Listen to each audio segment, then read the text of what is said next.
Ce samedi 11 mars, l'Humaine NAE a subjugué les 5 coachs de The Voice 2023, mais aussi le public avec sa reprise de Crazy de Gnarls Barkley. Le jeune homme de 27 ans s'est livré à Télé Loisirs à propos de sa seconde audition à l'aveugle exceptionnelle et a partagé sa joie d'intégrer l'émission. L'Humaine NAE, jeune martiniquais de 27 ans, a subjugué les coachs et le public avec sa reprise puissante et captivante de Crazy de Gnarls Barkley. Le jeune homme n'était pas à son premier coup d'essai, puisqu'il a déjà passé les auditions à l'aveugle de The Voice il y a 2 ans, malheureusement sans grand succès. Cependant, loin de se laisser abattre, le chanteur a travaillé d'arrache-pied ces dernières années dans le but cette fois-ci d'intégrer l'émission. L'Humaine NAE revient en exclusivité pour Télé Loisirs sur son audition à l'aveugle surprenante et la demande totalement inédite des coachs après son passage. Toutefois, comme il nous l'a expliqué, le moment était tellement intense, qu'il ne se souvient plus exactement de sa prestation en détail.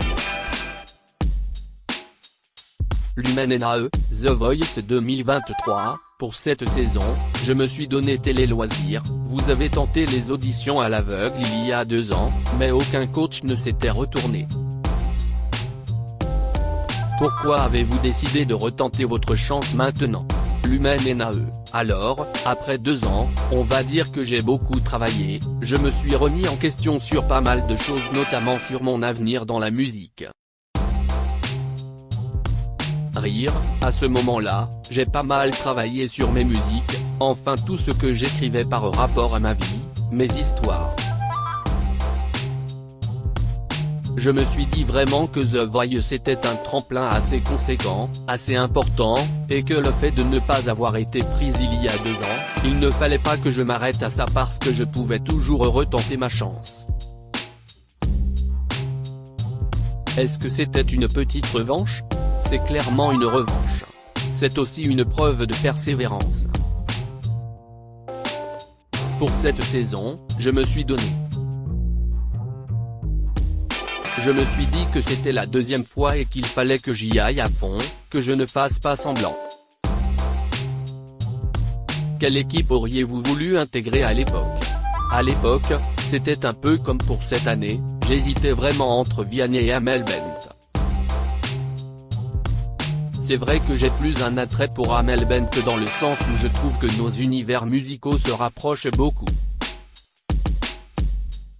Et là cette année, j'ai choisi Vianney parce que je voyais aussi un peu le côté challenge, le nouveau, l'inconnu du moins, c'est ce qui m'a le plus attiré je pense. Je passe de 0 à 4 fauteuils, c'est incroyable. Avez-vous ressenti un stress supplémentaire en repassant les auditions? Je me suis mis la pression en repassant les auditions dans le sens où je ne voulais pas me retrouver dans la même situation qu'avant. Il y a 2 ans, je n'ai pas réussi et je ne me suis pas totalement laissé éteindre par mon échec, mais c'est vrai que peut-être 2 fois de suite, ça n'aurait pas été la même chose. Il y avait la pression de il faut que je réussisse, il faut au moins un coach, ou même s'il y en avait aucun, que je sois fier de ma prestation. Et pour le coup, ça a été le cas. Je passe de 0 à 4 fauteuils, c'est incroyable. Il y a 2 ans, personne ne s'était retourné, cette fois-ci, vous les avez tous convaincus. Qu'avez-vous ressenti en découvrant les 4 fauteuils retournés? On le découvre pendant qu'on chante. La première personne qui s'est retournée c'est Amel Bent, et rien que ça, quand j'ai vu que quelqu'un s'était retourné, je me suis dit ok au moins j'ai un premier pied dans l'aventure. En vrai, ça aurait pu s'être arrêté là, j'étais content. Puis, quand j'ai vu que tous les autres coachs s'étaient retournés ensuite, j'aurais pu arrêter la chanson, c'est génial, on peut s'arrêter là.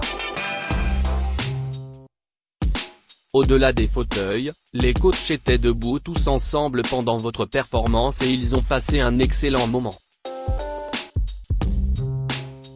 Le public était également debout, était-ce la consécration? Totalement. Encore une fois, je n'ai pas l'image très claire dans ma tête, mais c'était fou. C'était incroyable. Clairement, c'était un moment suspendu dans le temps. Je n'ai que le mot incroyable qui me vient à ce propos.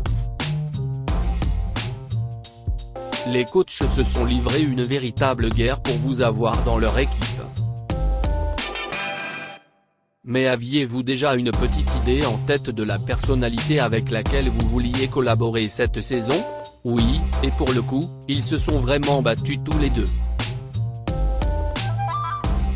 Du coup, ça faisait exactement comme il y a 2 ans, il avait la même hésitation entre les deux, note de la rédaction. C'est un peu flou, je dois avouer, pour me rappeler ce qu'ils ont dit, ce qui a fait que j'ai choisi Vianney et pas Amel Bent.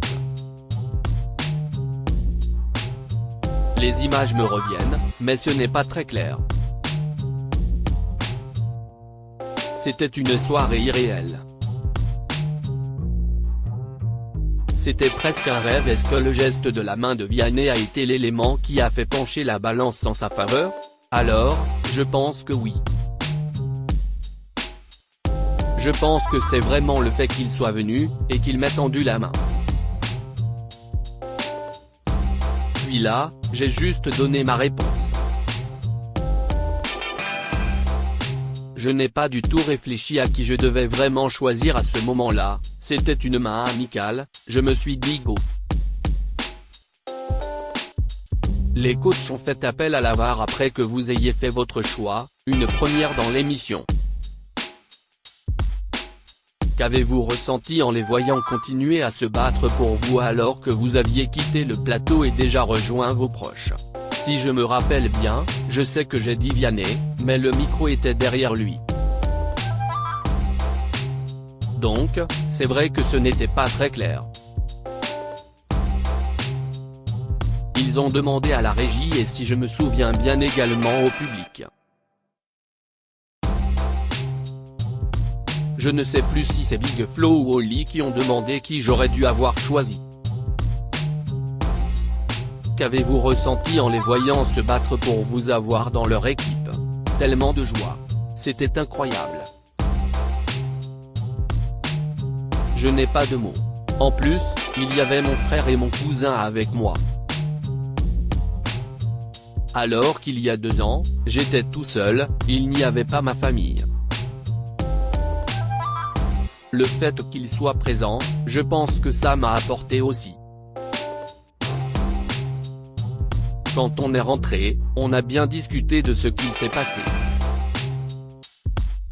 C'est fou. C'était une soirée irréelle.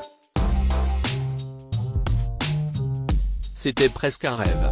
Votre frère et votre cousin étaient là pour vous soutenir pendant votre audition à l'aveugle, mais vos parents n'ont pas pu faire le déplacement. Pratiquement toute ma famille est en Martinique. J'ai que des cousins et des tantes en France métropolitaine. Encore une fois, c'était génial que mon frère et mon cousin soient là pour les auditions à l'aveugle, c'était vraiment des piliers. Contrairement à il y a 2 ans, il y a moins le côté ok je passe à la télé mais après ils savent que je ne suis pas pris, à cette époque je ne voulais le dire à personne. Et là, pour le coup, je veux que tout le monde regarde, je veux que l'on me voit passer. Il y a quelque chose de marquant qui se passe pendant mon audition à l'aveugle. Vous attendiez-vous à cela en participant à nouveau à The Voice? Tant d'engouement? Pour le coup, non. Mon but, c'était juste de passer les auditions à l'aveugle puis bon. Qu'il y ait de l'engouement ou pas, moi j'aurais été content d'être pris même en ayant fait une chanson toute simple et qu'un coach se soit retourné. Mais, ça pousse à aller plus loin, à faire mieux, à tout donner à chaque étape. Parce qu'avant de passer les auditions à l'aveugle, on doit passer plusieurs étapes, déjà, rien que ces étapes-là, quand on les passe, on est fier de nous. Parmi plus de 50 000 personnes, on a été parmi les 100 derniers à être sélectionnés. Il y a mon passage, mais il n'y a pas que ça. Il y a quelque chose de marquant qui se passe pendant mon audition à l'aveugle et je ne sais pas, peut-être que ça restera dans l'histoire de l'émission, qui sait. Pourquoi n'avez-vous pas repassé les auditions à l'aveugle avec le même titre que la première fois, Blinding Lights de The Weeknd? Ah non. Ça, je n'aurais pas pu. Parce que si ça avait été négatif, ça aurait été pire pour moi. Je n'aurais pas pu supporter. J'ai préféré chanter Crazy, de Gnarls Barkley, note de la rédaction, une chanson que j'aime beaucoup et que j'ai chantée au Sankofa Song Contest. Et là, j'ai senti que ma voix était faite pour cette chanson et que je la délivrais de la bonne manière. Et que ça touchait les gens, c'est ça l'essentiel.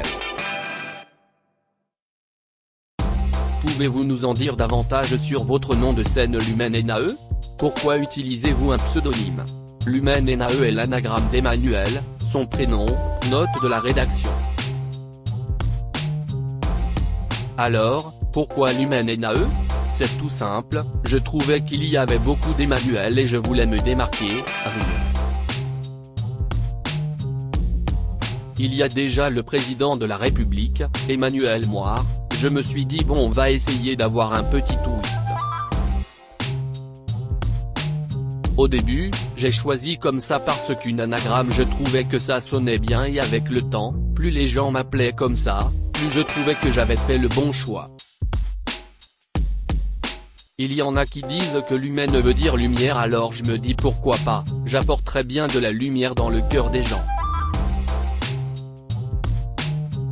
J'ai envie d'apporter ma pierre à l'édifice et de chanter mes chansons en touchant le plus de personnes. Comment envisagez-vous l'avenir après The Voice? The Voice a toujours été pour moi un énorme tremplin. On chante devant des millions de personnes et ça permet au public de voir qui l'on est et de s'attacher à nous. Et moi clairement, c'est de vivre de la musique, de porter haut et fièrement les couleurs de la Martinique.